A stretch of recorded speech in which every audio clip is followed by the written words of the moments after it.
بسم اللہ الرحمن الرحیم۔ السلام علیکم ورحمۃ اللہ وبرکاتہ۔ حضرت فاطمہ کا لباس جنت سے۔ حضرت فاطمہ کا لباس جنت سے کیوں آیا اور کس لیے آیا؟ یہودیوں کی لڑکی کی شادی تھی اور ان کی شادی پر جانے کے لیے حضرت فاطمہ کے پاس لباس موجود نہ تھا۔ اللہ تعالیٰ نے بی بی فاطمہ کے لیے جنت سے لباس بھجوایا، اور وہ لباس آپ کے لیے کیوں آیا میں بتاتی ہوں۔ ایک دن آپ صلی اللہ علیہ وآلہ وسلم اپنے گھر میں موجود تھے کہ یہودیوں کی کچھ عورتیں آئیں، کہتی ہیں یا رسول اللہ، ہماری شادی ہے، اگر آپ اپنی بیٹی کو ہمارے گھر میں بھیجیں گے تو ہم بہت خوش ہوں گی اور بہت فخر محسوس کریں گی۔ پیارے نبی کی بیٹی ہمارے گھر میں تشریف لائی ہیں۔ عورتوں کا مقصد تھا کہ پیارے نبی اکرم صلی اللہ علیہ وآلہ وسلم کو نیچا دکھلانا۔ استغفر اللہ، وہ یہودیوں کی عورتیں آپ کے پاس بہت خوبصورت لباس تھے پہننے کے لیے، اس لیے وہ رسول اللہ کی بیٹی کو نیچا دکھلانا چاہتی تھیں۔ ہم اتنے خوبصورت لباس پہن کر دعوت میں شرکت کریں گی کہ جب رسول اللہ کی بیٹی آئے گی تو ان کا مذاق اڑائیں گے، نعوذ باللہ۔ رسول صلی اللہ علیہ وآلہ وسلم کی بیٹی بھی پاس ہی بیٹھی ہوئی تھی، ان کے پاس لباس موجود نہ تھا۔ ان عورتوں کا یہ مقصد تھا کہ پیارے نبی یہ جانتے تھے ان کا مقصد کیا ہے اور یہ عورتیں کیوں آئی ہیں۔ پھر بھی نبی پاک صلی اللہ علیہ وآلہ وسلم نے ان کی دعوت قبول کی اور ان سے وعدہ کیا کہ وہ ان کی شادی پر فاطمہ کو ضرور بھیجیں گے۔ حضرت فاطمہ ان کے پاس ہی بیٹھی گفتگو سن رہی تھی۔ جیسے ہی اذان کی آواز آئی، بی بی فاطمہ نے جائے نماز بچھا کر نماز پڑھنے لگی، کھڑی ہو گئی اور دعا کرنے لگی، اے میرے پیارے رب، مجھے لباس کی کوئی ضرورت نہیں، کوئی شوق نہیں، میں جیسی ہوں خوش ہوں۔ وہ لوگ میرے بابا اور تیرے محبوب کو نیچا دکھلانا چاہتے ہیں۔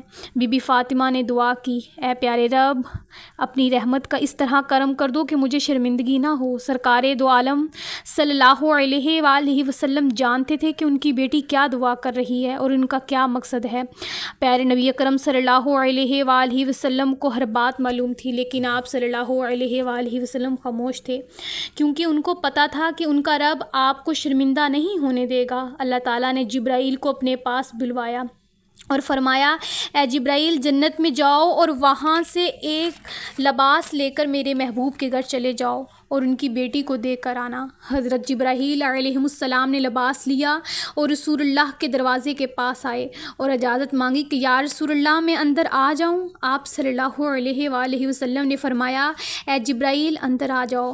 حضرت جبرائیل علیہ السلام نے بہت ادب و احترام سے پیارے نبی کو سلام کیا اور کہنے لگے، یا رسول اللہ، اللہ تعالیٰ نے آپ کی بیٹی کے لیے جنت سے لباس بھجوایا ہے، وہ اس خوبصورت لباس کو پہن کر دعوت میں شرکت کرے، اللہ پاک کی یہی رضا ہے۔ رسول اللہ نے اپنی بیٹی کو بلوایا اور فرمایا، اے بیٹی فاطمہ، آپ کے لیے جنت سے لباس آیا ہے، اور یہ لباس پہن کر یہودیوں کی دعوت میں شرکت کرنے یہودیوں کی شادی میں آ گئیں۔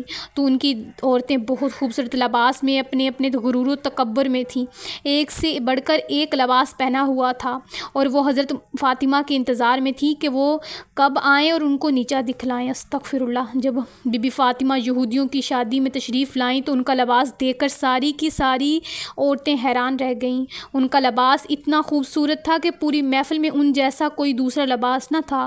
رسول اللہ کے نبی کی بیٹی فاطمہ ایک جگہ پر آ کر بیٹھ گئی۔ سارے لوگوں کی نظریں دلہن کی بجائے بی بی فاطمہ پر تھی، ایسا لباس جو ان کی سوچ و خیال میں نہ تھا۔ وہ پاس آ کر کہنے لگی، اے فاطمہ، یہ اتنا خوبصورت لباس تم نے کہاں سے لیا ہے؟ فاطمہ نے جواب دیا، میں نے اپنے بابا سے لیا ہے، اور میرے ابو جان کو حضرت جبرائیل علیہ السلام دے کر گئے ہیں۔ عورتیں بولی، حضرت جبرائیل علیہ السلام کو یہ لباس کس نے دیا ہے؟ تو حضرت فاطمہ نے حضرت جبرائیل علیہ السلام فرمایا، حضرت جبرائیل علیہ السلام کو اللہ تعالیٰ نے دیا ہے اور اللہ تعالیٰ نے جنت سے بھجوایا ہے۔ وہ عورتیں ہاتھ پکڑ کر بیٹھ گئیں، لباس کو دیکھنے لگیں۔ یہودیوں کی دلہن بھی لباس دیکھنے آئی، اور اس طرح انہوں نے اسلام قبول کر لیا اور استغفار کر لیا۔ اگر ویڈیو اچھی لگی ہے تو چینل کو سبسکرائب اور اس ویڈیو کو لائک کر دیں۔ جزاک اللہ۔ اللہ تعالیٰ ہم سب کو دنیا اور آخرت میں کامیابی اور کامرانی عطا فرمائے، آمین۔